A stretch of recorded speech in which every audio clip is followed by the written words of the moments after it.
Bonjour à tous et merci de nous rejoindre pour ce nouveau journal de la culture entièrement consacré au cinéma. Et d'abord, on ne change pas une équipe qui gagne à Hollywood, ou presque. La saga Jason Bourne reprend, mais sans Matt Damon. Pour le remplacer, Jeremy Renner, l'équipe du film nous explique ce que nous réserve ce nouvel épisode. Enfin, de fermière du Périgord, elle devient cuisinière de l'Élysée. Les saveurs du palais racontent l'histoire incroyable de celle qui régalait le président français. Et pour commencer, le cinéma américain aime donc surfer jusqu'au bout sur la vague du succès. Après 3 volets de la saga Jason Bourne, voici un nouvel épisode, mais sans son héros principal. Jeremy Renner, un nouveau visage dans la saga Jason Bourne.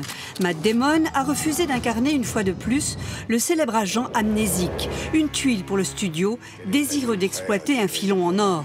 On assiste donc à une première, un Jason Bourne sans Jason Bourne. On est au 4e épisode, le premier épisode est sorti il y a 10 ans, 2002. Mais il fallait effectivement trouver un moyen de relancer cette franchise en créant un nouveau héros. Et en fait, ce qu'on annonce, c'est qu'il n'y a pas qu'un seul espion, il y en a un nouveau, qui est interprété par Jeremy Renner. C'est Aaron Cross. Personne n'avait encore obtenu de telles évaluations. Le nouveau héros, un agent de la CIA, membre d'un programme destiné à modifier par des produits chimiques les capacités physiques et mentales de ses agents. Des super guerriers chargés de missions à haut risque. Vous avez subi une altération de 2 chromosomes distincts. C'est l'avancée scientifique la plus exaltante qu'on ait jamais réalisée. La priorité de cette saga, c'est d'être au plus proche de la réalité, à tel point que les acteurs effectuent eux-mêmes toutes les cascades, comme ici dans les rues de Manille. Et tout est filmé caméra à l'épaule, une véritable révolution dont tous les films d'action s'inspirent depuis 10 ans. Quant à Jeremy Renner, il a gagné ses galons de héros athlétique. On le reverra dans le 5e volet. Et justement, pour donner la réplique à Jeremy Renner, c'est l'actrice Rachel Weisz qui a été choisie. En revanche, derrière la caméra, on retrouve Tony Gilroy, le scénariste qui a fait le succès des 3 premiers volets de la saga, devient donc réalisateur. F. Jackson les a rencontrés pour nous. Will you give yourself to this program? Yes, sir.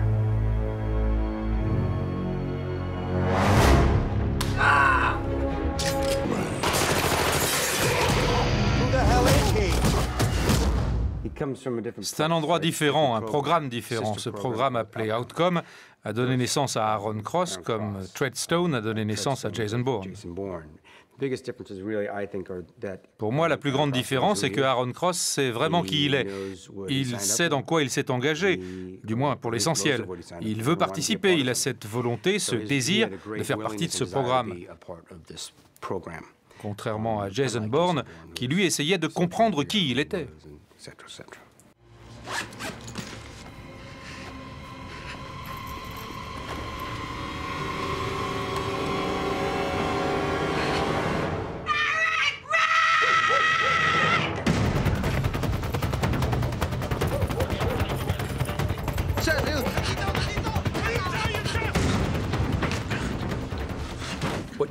Avec ce que vous avez vu dans les 3 films précédents, Jason Bourne et le programme Treadstone, vous pensiez avoir vu et compris le monde dans lequel évolue le personnage, mais ce n'est en fait que la partie immergée de l'iceberg, d'une conspiration beaucoup plus importante. Parlez-nous de votre personnage, elle est assez controversée du point de vue moral. Oui, et c'est d'ailleurs l'une des choses que j'ai appréciées chez elle. Ce qu'elle fait n'est pas très moral. Et je ne sais pas si elle est consciente de ça. Elle ferme les yeux sur ce qu'elle fait et sur les conséquences. Et quand elle est confrontée à Aaron Cross, le personnage de Jeremy Renner, il lui ouvre les yeux sur ce qu'elle est en train de faire. Et je pense qu'elle se sent très coupable après coup. Et a beaucoup d'empathie pour lui. Au début, elle s'en sert comme d'un cobaye sans nom. Pour elle, il est le numéro 5, donc il n'est pas vraiment humain. C'est étrange. Très étrange, cette façon de faire. What's your name? Kenneth James. Will you give yourself to this program? Yes, sir. L'ampleur du film était intimidante, on aimait vraiment le projet et on a pris un moment pour s'habituer au côté imaginatif de ce que nous étions en train de faire. Il n'y avait pas d'appréhension par rapport à la série des Bourne, mais plus par rapport à l'ampleur du film.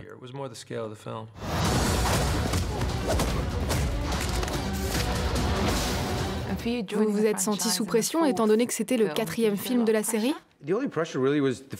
La seule pression était vraiment la partie physique, être sûr que j'en étais capable. J'étais un fan des 3 films précédents et c'est vraiment important pour la série de rester fidèle. Le film est construit sur cette authenticité et sur la violence de l'action et sur le scénario. Et j'aurais desservi le film si je n'avais pas pu assurer le côté physique. C'est vraiment la seule pression que j'ai ressentie. Je devais être capable de mettre une raclée à quelqu'un ou au moins faire semblant que je pouvais. Et dans la vraie vie, vous êtes un peu macho? Vous savez vous battre ou vous avez vraiment dû apprendre? Je suis un acteur, quoi. Vous pensez que j'aime courir sur les toits pendant mon temps libre? Non, évidemment que non.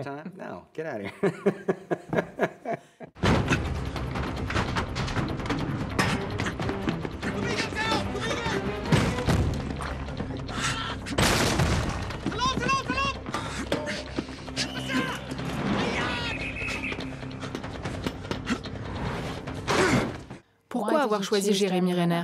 Matt Damon est l'un des plus grands acteurs de sa génération, donc on avait besoin d'un acteur excellent. Pour dire au public, voici le cousin d'un personnage que vous adorez, on a besoin d'un très bon acteur. On avait aussi besoin de quelqu'un de très athlétique, les films de la série sont très physiques et particulièrement celui-ci. Donc on avait besoin d'un véritable sportif. On voulait aussi quelqu'un que le public connaisse sans l'avoir déjà étiqueté. Il n'était pas encore très connu pour tel ou tel film, donc ce film va le faire pour lui.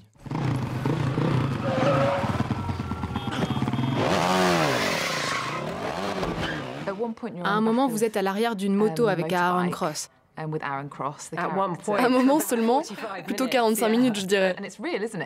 Tout ça est vrai, n'est-ce pas? Ce ne sont pas des cascadeurs, c'est vraiment vous. Vous avez eu peur? Oui, j'ai eu très peur. Et je n'ai pas eu besoin de jouer à ce moment-là. J'ai eu aussi peur que mon personnage.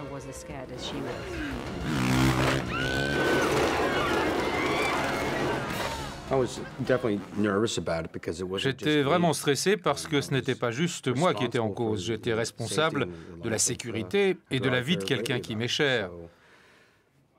Ça change la donne, ça m'a rendu plus stressé, mais on avait des bons profs et Rachel m'a vraiment fait confiance et c'est ce dont j'avais besoin.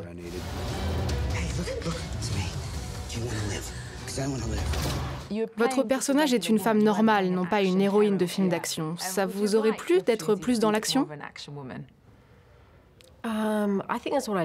C'est ce que j'aime avec les films de Jason Bourne. Les personnages sont réels. Ils ne volent pas dans les airs, ne lancent pas des éclairs avec leurs pieds. C'est la vraie vie. Mon personnage se transforme un peu en guerrière, mais sans les super pouvoirs.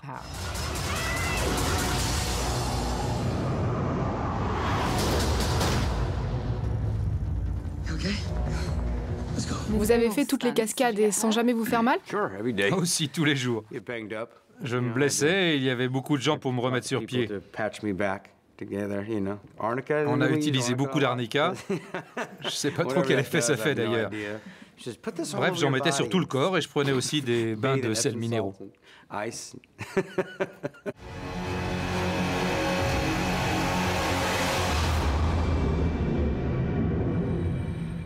C'est le 4e Jason Bourne. Il y en aura d'autres? C'est au public de décider, pas à moi. Le public est seul juge.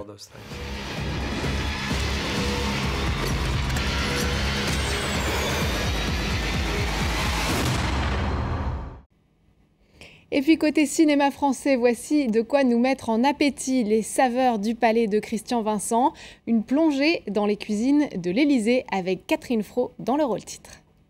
C'est lui le haut fonctionnaire qui... Lorsqu'elle est convoquée un beau jour à Paris, Hortense Laborie, une fameuse cuisinière du Périgord, ne sait pas encore ce qui l'attend. Ne pas aller par quatre chemins, le président de la République serait très heureux si vous acceptiez de vous occuper des cuisines privées de l'Élysée, c'est-à-dire des repas personnels avec ses amis, ses collaborateurs. Je suis pas sûre d'être à la hauteur. Incroyable aventure que celle d'une femme qui n'appartient pas au sérail, bombardée soudain responsable des repas personnels du chef de l'État. Excusez-moi, j'ai dû me tromper. Vous êtes Je suis votre cuisinière, Monsieur le Président. Nous allons commencer par... Un savoureux face-à-face. J'ai besoin de retrouver le goût des choses. Qui s'inspire librement de la véritable histoire de Daniel Mazet-Delpech, racontée dans un livre plein de recettes et d'anecdotes. Elle a retrouvé depuis longtemps sa ferme du Périgord, mais n'a pas oublié le jour où elle est entrée au service de François Mitterrand. Je suis partie à Paris le matin et à 5 h de l'après-midi, en étant fermière en Périgord. Et puis le soir, j'étais la cuisinière du président. François Mitterrand a toujours aimé la bonne cuisine du terroir, celle que lui faisait sa grand-mère. Mais ce n'est qu'au cours de son second septennat qu'il fait venir Daniel Mazet-Delpech. Il est un petit peu à la fin de sa vie. Il a tout vu, tout connu. Il a peut-être envie à ce moment-là de son existence de revenir à des choses plus simples, plus élémentaires. J'ai adoré la brouillade au cèpe que vous m'avez faite le premier jour. Si vous me faites une cuisine comme celle de ma grand-mère, je serai tout à fait heureux. Donnez-moi le meilleur de la France. Dans la réalité, les rencontres entre le président et la cuisinière furent évidemment plus rares. Les relations étaient très simples. Il voulait quelque chose, il entendait l'obtenir, ce qui était mon travail. Ça n'allait pas plus loin, mais simplement, il y avait une tranquillité. Voilà, une tranquillité. J'essayais de créer la tranquillité dans cette salle à manger.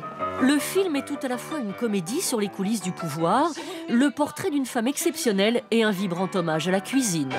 Je vous parlerai pendant des heures de cuisine. Je finis par me demander si ça ne vaudrait pas mieux que de m'occuper de politique. Voilà, c'est la fin de cette émission. N'oubliez pas que vous pouvez la retrouver sur notre site internet france24.com ainsi que sur Facebook et Twitter. On se quitte avec Savages, le dernier film d'Oliver Stone, l'histoire d'un trio amoureux sur fond de règlement de compte avec le cartel de la drogue. D'ailleurs, ne ratez pas notre émission spéciale consacrée au film la semaine prochaine. Merci à tous de nous avoir suivis.